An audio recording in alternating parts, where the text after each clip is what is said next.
Hello, Blindspot fans, and welcome to another episode of the AFTERBUZZ TV Blindspot After Show. Today we are covering episode 20, Swift, Hardhearted Stone. See you after the opening. You're tuning into the destination for TV superfan discussion, AFTERBUZZ TV. And now, let the buzz begin. Ladies and gentlemen, we have wine tonight. Cheers. It is a good night because somebody won a bet.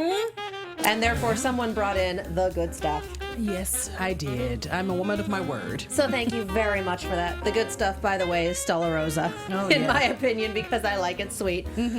Welcome to the show, you guys. We had a really fun and interesting episode. A little lighter after last week's, because last week's was rough. Yeah. Last week's was not easy to watch and not easy to talk about, but it's taking it a little bit easier today, kind of. We are looking at episode 20, Swift, Hardhearted Stone. Did you write down what the thing was? The anagram is then head first, road west. Yes, I think that is the first anagram we've had that's not grammatically correct in quite a while. So yes, welcome. I have with me the wonderful Stephanie Garrett. Welcome back. People, I'm back. You can find me at StephanieG3360 on Instagram, Twitter, and YouTube. She brings wonderful wine. Yes, I do. And I'm Katie Cullen. You can find me on Twitter at Kiaxet. That's Kiaxet. We have the live chat up. We have our hashtag ABTV Blindspot. We're talking about stuff. Yes, we are. What did you think of this episode? I liked it. You know what? It was a little heavy for me because of Maya, the little girl. I know, she just stole my heart, bless her soul. She was such a sweetie. I like the pacing of this episode. There was always a gunfight or something, but I like the little reveals we got too. I like that. We just had this moment at one point of, okay, well, we caught him and we're good. And I'm like, no, we're halfway through the episode. There's got to be something else in the bag here. I know. Something's coming. Something's always coming with this show. And what I'm realizing more and more about this show is that whenever they introduce someone at the beginning of an episode, this is this person. They're going to help with the case. This is this person. They're going to 80% of the time, it's their fault. They're corrupt. They're the bad person. They're doing something. 80% of the time, it's them. The other 20% of the time, it's Kurt's ex. Oh. One of two. One of two. Like, yeah. Seriously. I don't know. This is a trend. So it's just we show up and it's some white guy in a suit, and I'm like, yeah, he did something. Didn't I call it? Yeah, didn't you I did. Say, I don't trust him. And then at the end of the episode, it's like, lo and behold, he can't be trusted. Yeah.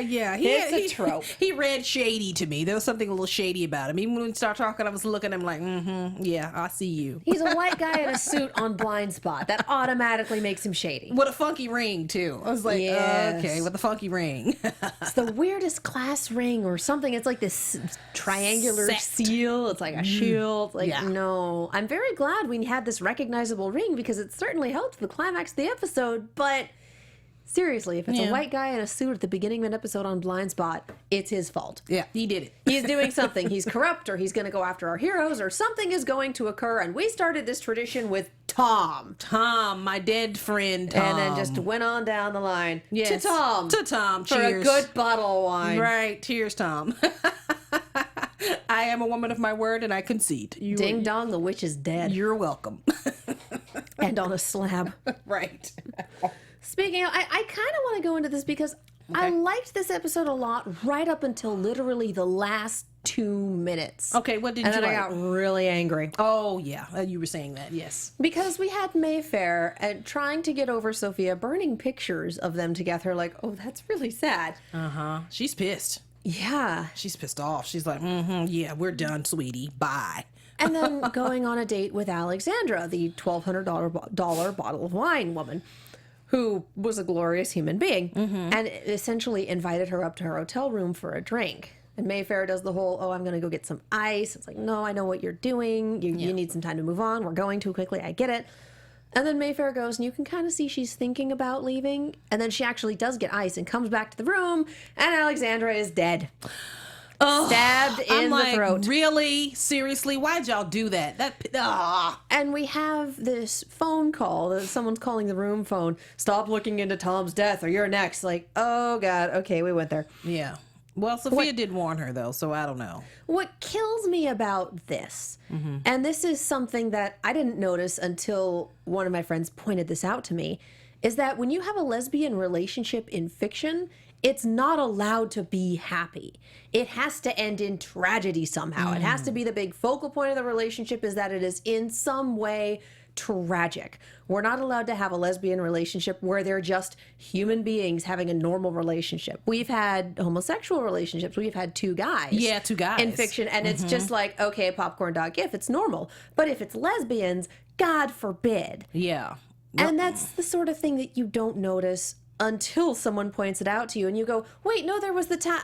Yeah. Hang on. Yeah, no. There was no, they died. No, they broke up. No, they broke up and then died. No, they broke up and then she was haunted and then they broke up again. She was haunted. No, it's that sort of thing. Like, if you have a lesbian relationship, it can never be happy. And we had that twice in an episode with the same person. And I am just really ticked that we're taking that trope and just hitting it. Now, do you think it's just the type of, like you said, the fiction television, or is it just television overall? Because I think in comedies you tend to see it more of a balance, kind of the back and forth kind of thing. Fiction in general. Movies, literature, all that. It's just, you cannot have a stable lesbian relationship. There must be drama or tragedy. And I can see where, okay, they're setting it up. Mayfair is a pinnacle of a character. She has her fingers in a lot of pies. Like, I get it. She's extremely influential. That's the word I was looking for. Okay. The wine's hitting me already. No, not that bad. So I get that having this sort of plot happen to her is a matter of escalation and it makes sense within the context of the show. And I get that we have lesbian relationship. Thank God. We have lesbian representation. Thank God. Yeah. But the Venn diagram overlap of the two is a lesbian relationship that ends in tragedy. Again, yeah. I don't even, you know what? Annoying. I don't even know what to say about it. I honestly don't. I wish I had a comment. I kind of don't, because I agree with you. And I know somebody is going to hate me that I agree with you, but I actually agree with you on that. Because I didn't really think about it until you pointed that out to me. And I had to think, I was like, wait, she's right. I never, didn't have that kind of concept. Like you were saying about people of color and things like that. It's the same sort of thing. Yeah, and I'm white and straight. This isn't something that usually applies to my life. Right. And then I've been talking with my friends who have pointed this out because that is their representation. And I'm like, oh my God, you're right. Yeah, you're right. And that's just, so what? If y'all are pissed off, I'm sorry, because I agree. Yep, sure do. Deal with it, people. So that's just something to keep your eye out for in fiction. Is this if someone can find an example and say here's a thing where it goes well, or here's a thing where it's treated normally, please, I would love to know, because I can't think of one. Yeah. Oh, so yeah. Hold on. Let me adjust myself because I'm getting notes from the booth here. Okay, I'm good. Be taller. Be taller. Be yes, taller. I have to stand tall. Yeah. I was going to say, you know what? Now that you, thank you, Alexis. Now that you mentioned that, I'm actually going to look for that now, because it hadn't been brought to my attention. Yeah, it's the sort of thing you don't think about until someone who is looking for that representation goes, yeah, no, by the way, every relationship that represents my life ends in tragedy in fiction. I'm like, what? Really? Yeah. Oh my God, you're right. Oh dear. Yeah. So yeah, we're getting a lot of Orphan Black in the chat right now, and I don't watch Orphan Black, so I don't know if that's a good example or a poor one. So context would be good. Yeah. Anyway, so that's me getting really pissed off about the state of Mayfair's love life, because tropes that we really should not perpetuate. That's the Mayfair side of things. There you go. Right. We have Zapata and Reed talking about whether or not they can trust Mayfair, with Reed coming down hard on the yes side and Zapata coming down hard on the no side. Right. I don't know. I had hope for Mayfair, and I still kind of do, that she is of the good and earthly people. Yeah. She may be shady and dirty. I don't know. It's just gonna have to play out for me. I'm interested to see what's coming ahead, obviously. But she dealt with Tom. She's got her hands dirty somewhere. Yeah. She's got some dirt on them elbows and stuff. So she's that's just my take on it. But with the whole project Daybreak? Daylight. That's right. Daylight. Thank you. I remember that. Boy, that was so long ago. I know. We thought that was going to last the whole season. Yeah. Yeah. So, and I find it interesting that what we've been talking about, you don't notice things until someone points them out to you. Right. Same with Zapata. She didn't notice the whole everyone around her dies until, like, by the way, here's my nice little PowerPoint on my iPad. Everyone around her dies. Yeah. It's the most macabre PowerPoint you've ever seen. Yeah, what's the guy's name? Pointed it out to her. What, I forgot his name. And he's a DA. I don't know. He's a jerk. Yeah, him, the jerk. And guy. then there's that guy. That guy. Yeah, he pointed it out to her. You know, so. And then, unfortunately, we cut to Alexandra dead on a hotel room floor. It's like, oh, I know. I quit feel so proving bad. him right. Okay, look, somebody says Orphan Black has a very complicated lesbian relationship that might end tragically. I might say because we don't know. Oh, okay. Well, great. Okay. Yay. Thanks, Hero Fitz. So Thank you. probably not a good thing for representation. No. And we have Kurt and Jane. I'm working my way up backwards. Yeah, We're yeah. hitting the procedural. We're hitting the personal before we hit the procedural brain. I Yeah. can do this. And just them talking about family game night and the state of his dad. And just, it's all really super cute. Yeah. It's all very much, remember how much you shipped this? We want you to ship it again. Uh-huh. They're, what's his name? Kirk. What's his name? I'm sorry. I always draw a blank. Sometimes my universe is empty. It is just kidding. That's an old improv term. Kurt was sort of babysitting, I guess you could say, Sawyer, watching him, and Sawyer was there, and they were playing it was family games. game night. Yeah, family game night. But I didn't see And I guess- his sister. Well, she wasn't there. I feel like she was on the other side of the table and the camera just never went to her. Oh. Because we never went around the full table. Right, So I yeah. assume she was there and she was just kind of, sir, not appearing in this episode. Oh, all right. Well, I mean, they didn't say she wouldn't be, and Kurt did say family game night. So. right. I just could have assumed she wasn't there because she was working or something, but you know, that happens. Yeah. I like that little Sawyer was playing, they were playing the games, and Jane looked sort of normal for a minute. Like she had a sense of normalcy. I'm like, oh my God. You know, and they were kind of looking at each other across the table and stuff. So that was cute. And I've played that Uno game before where it actually shoots the cards at you. Instead of drawing one, you hit a little button. It is the most dumb luck thing because sometimes it's like, boop, one card, and sometimes it's like 15. Oh, no. I've never seen that, so I don't know. It's fun, but it's a real good way to ruin friendships if you're playing with people who can't take a joke. Oh, Yep. okay. That and Mario Kart.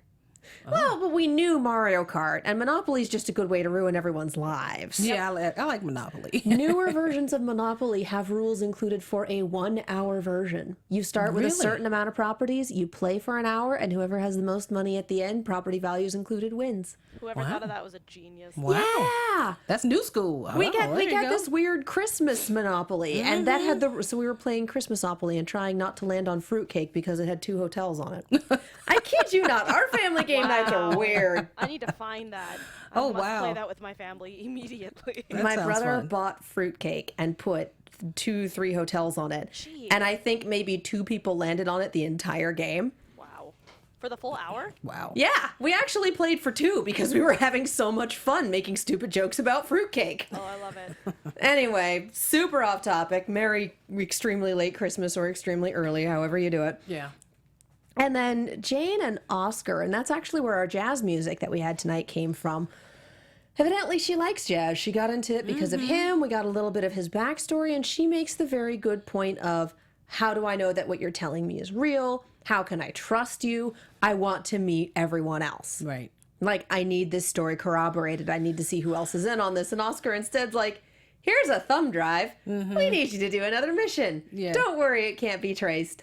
Yeah, here you go. Yeah, have a nice day. It's kind of deflecting from what she actually said. Oh my gosh, yes. It's just like, oh, well, I'm just not going to answer your question. At all, ever. So here you go. Yeah, have a donut. And- you might as well just said that. Have a donut. And Jane carries out the mission because we have the nice little flashback to, if you don't cooperate, they'll kill Weller. Mm-hmm. It was like, I feel like we did need that reminder. That's true. It's been long enough that it's like, well, why is she just doing that when he's not? Oh, Yeah, they did say that. yeah.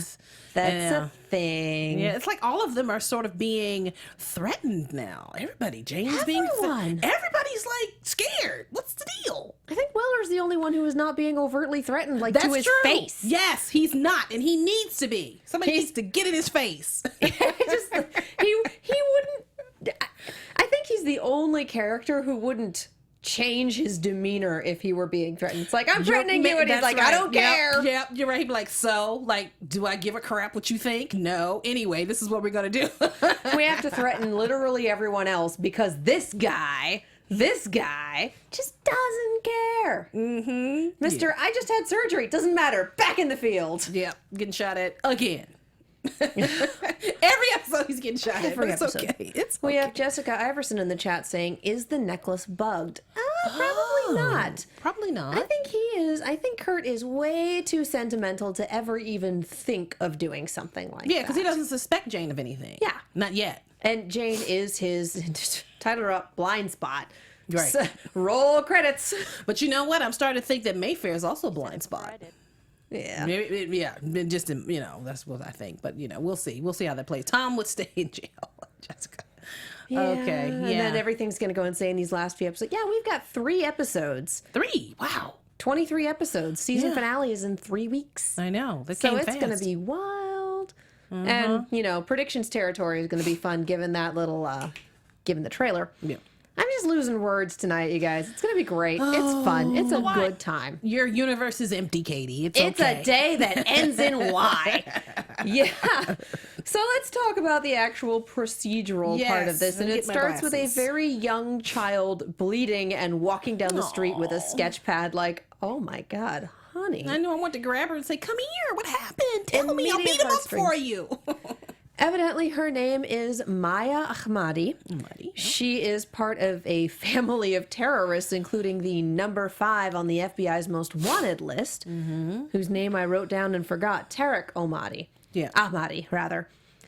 And she is his daughter by his, 5th wife, I want to say. 5th wife. In the country illegally, has a very severe form of autism, so she doesn't say a thing all episode. Yeah. But Which, you know what? she's been through a lot this episode. Yeah, but let me so- point this out, just as an actor. When you get a role and you have nothing to say, and you say everything with your eyes and your face, baby, you are good. And she's the fact like, what, 12, Exactly, 14, maybe? 12 She's years young. old. Yeah, that's powerful. That is powerful stuff. I was like, oh my God, this girl is great. Those eyes. She was like, oh, it was fabulous. Oh, yeah. The character is young. I don't know how old the actress is. Yeah, she could be a little older or younger. It doesn't matter. Yeah, but she was great. Her. Oh, my God. She really super was. I know. She conveyed a feeling of this sort of lost and sort of haunted, and she was locked in herself kind of thing. That's not easy to do, people. I'm Yeah. just letting you know from an actor's perspective, not easy to do, and she's so young. And I love how well and how quickly she bonded with Borden. Yeah. I love that we had so much of him in this episode. Just Oh, like, yeah. yes. And talk about this a little later on, but the reminders that he is not a field agent. Not at all. Bless his soul. Not in any capacity. But yeah, just him trying to get through to her, trying to bond with her. And then it's like, oh, by the way, because she gets brought into the FBI because she has one of Jane's tattoos sketched in her sketchbook, and it is the crest of the Ahmadi family. So that's why they bring her in. Like, why does she have tattoos? Why are her drawings so dang good? Photographic memory, Yeah. which those are rare. Very rare. Like, yeah, she was genius practically. Oh yeah. Yeah. So bless this tiny child. We're using her sketches to try and figure out if there's an Ahmadi attack impending, what the deal is. And it turns out that we have this journalist who's on all of the watch lists called Jeremy Rance, because he had previously brought in a terrorist into the United States and done an interview with them and had it published in, I don't remember, Vanity Fair? Yeah, Vanity They Fair. name dropped a magazine. Yeah.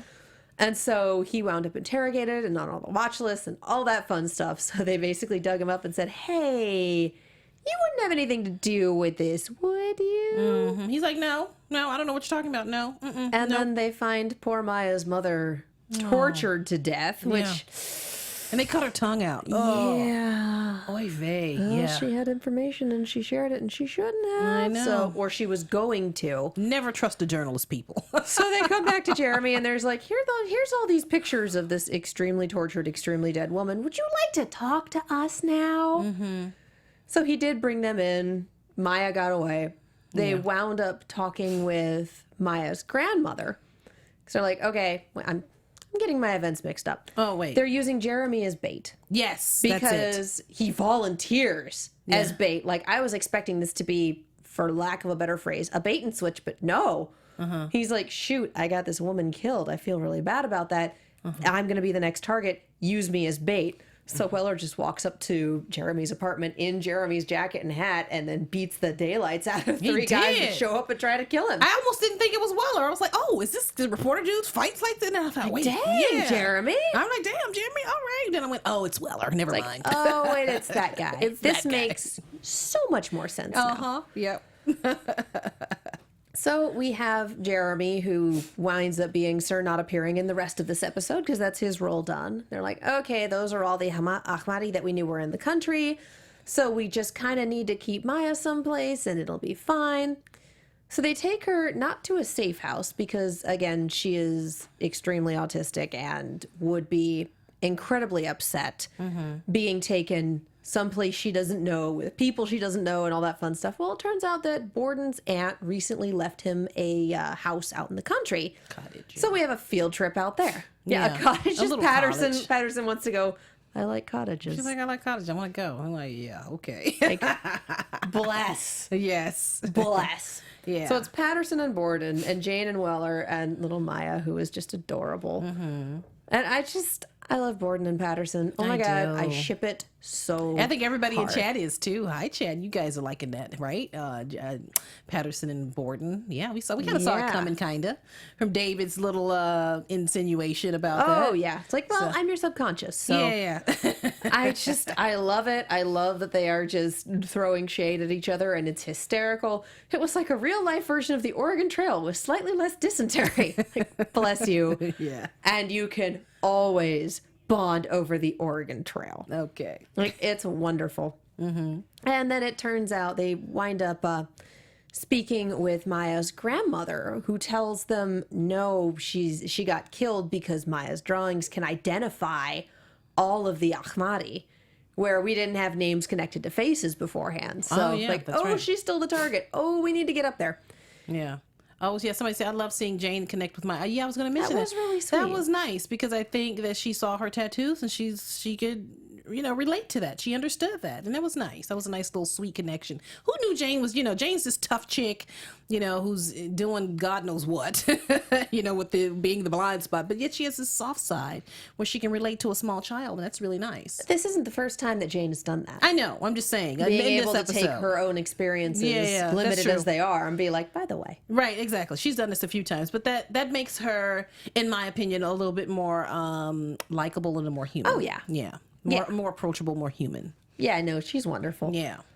So there's this troop of people going up to the house, and I love Patterson and Borden basically home aloneing it. Do you have a sidearm? No. Well, I have one.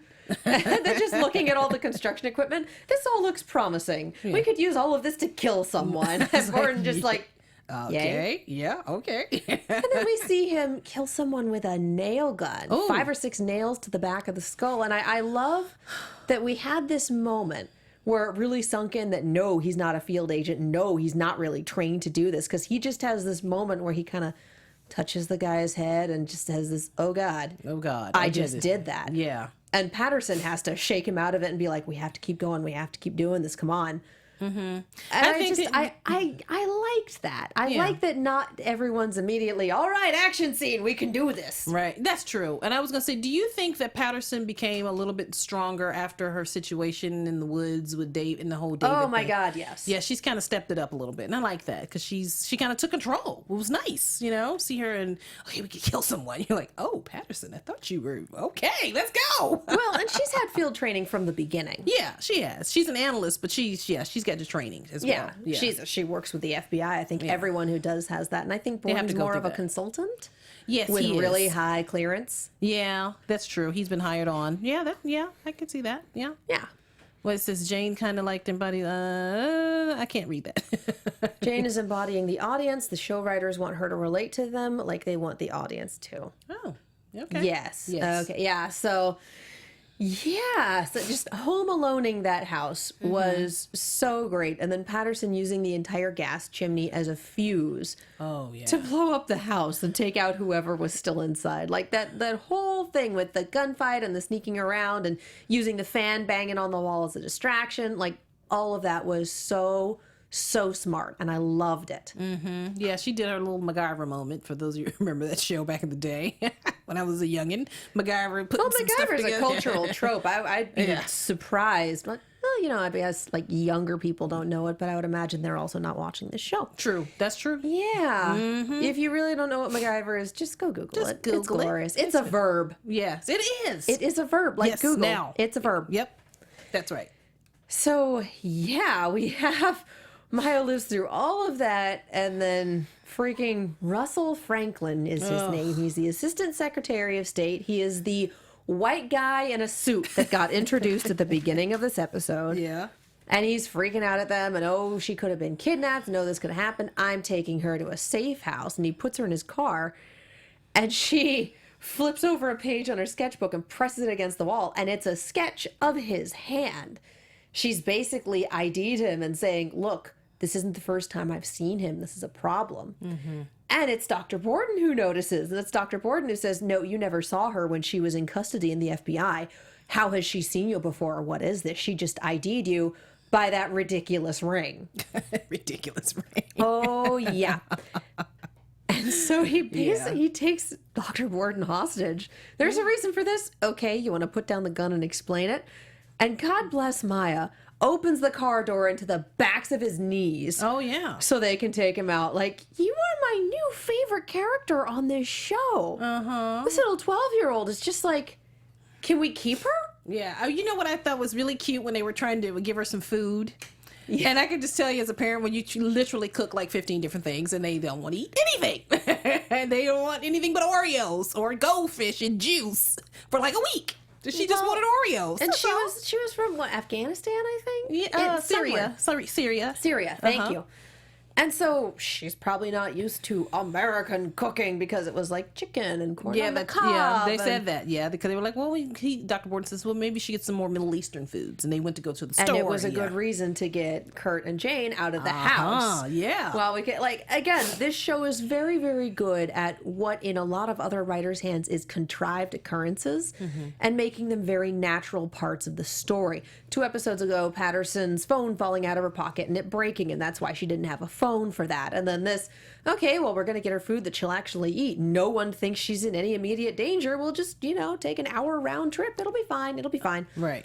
So it's none of it's contrived. It's all very natural to the story. Yeah, I agree with that. I think so. I like that and I like the dialogue in the car when they were talking about, and she tells Weller, well, I think you'll be a great dad, and he's like, oh, I don't know. With our jobs, please. Yeah, he's like discounting it or whatever. I'm like, no, I think he kind of, you know what? In his strange, odd way, he probably would be. He might have trouble with a work-life balance. Yeah, as we all do, Lord knows. Yeah. Woo, But especially if you're not getting any sleep. But he'll deal with that. He's tough. He can get through it. But I do think that for all of this procedural half, all of it was done really well. And it turns out that, Franklin, this lovely white guy in a suit, is evidently funding the Ahmadi, trying to get them to overthrow a government. And instead it was just like, nah, we're just going to take this and become even worse. Wait, I don't know if I caught this. He was not CIA, was he? I think he was. Okay, I was going to say, I thought he was, but I wasn't sure. I was like, wait, did I miss that? He's Assistant Secretary of State. And they were spreading misinformation about whether or not Maya was still alive through the CIA, saying, no, she's dead. And when it's like, no, this child is just fine. Yeah, she's fine. I was writing when they mentioned that, so yeah. Yeah, so many organizations in here, just so many of them. So for the most part, I really enjoyed this episode. Last 2 minutes were like, are you kidding me? I know. But for the rest of it, this was really good. I like this episode. Yeah. Do you have any last thoughts? I don't. It's this. Look, this show is easy for me. I'm not gonna sit up here and hate everything. No, not talking about you. You know who I'm talking about. But I'm not gonna hate everything about it. I'm not gonna disagree. We like this show. If we did not like this show, we would not be sitting here watching it and talking about it. I think. Bingo. Thank you. So of course I'm gonna like a lot of stuff and agree with a lot of stuff. That's just the way it is, people. I like this episode. And I like the direction that the characters are going. Yes. I appreciate that as a viewer. I appreciate that, and I like also they're hiring really good actors. Oh my God, yes. Because I'm gonna tell you something. For a long time, television sucked. Hell, at least 22-year-old. No offense to the youngins. I'm just saying I was 22 once, but who had no training and they were just pretty and they stand. Now we have like real actors. So and you real mean like storylines? MTV shows? Oh God! Don't even CW, please. Don't even get me started. Oh, the early 2000s. Yes, Lord. The early 2000s. I was like, God save me. Now we have like a real grown-up show. And I'm digging it. I dig this show. I like a lot of stuff what's going on. So yeah. Yeah, it's a fun show to watch. It hurts a lot of the time. Yeah, Like okay. it's very painful, some of these episodes. Wait a but minute. This one, My chair is sinking into the floor. every studio No. every studio has an incredible sinking chair, and you just I sat in it. In And the there's two other chairs sitting over here. I can sit in one. Good grief. You picked the wrong one. I know. 75% chance, and you picked that one. Right. Okay, there you go. But Or anyway. whoever arranged the studio picked that one. Yeah. So it happens. Chairs. Chairs, wine, So yeah, chat if there is anything else that you think we missed that you want us to talk about. Now is the time to talk about it. And in the meantime, we're going to talk about iTunes.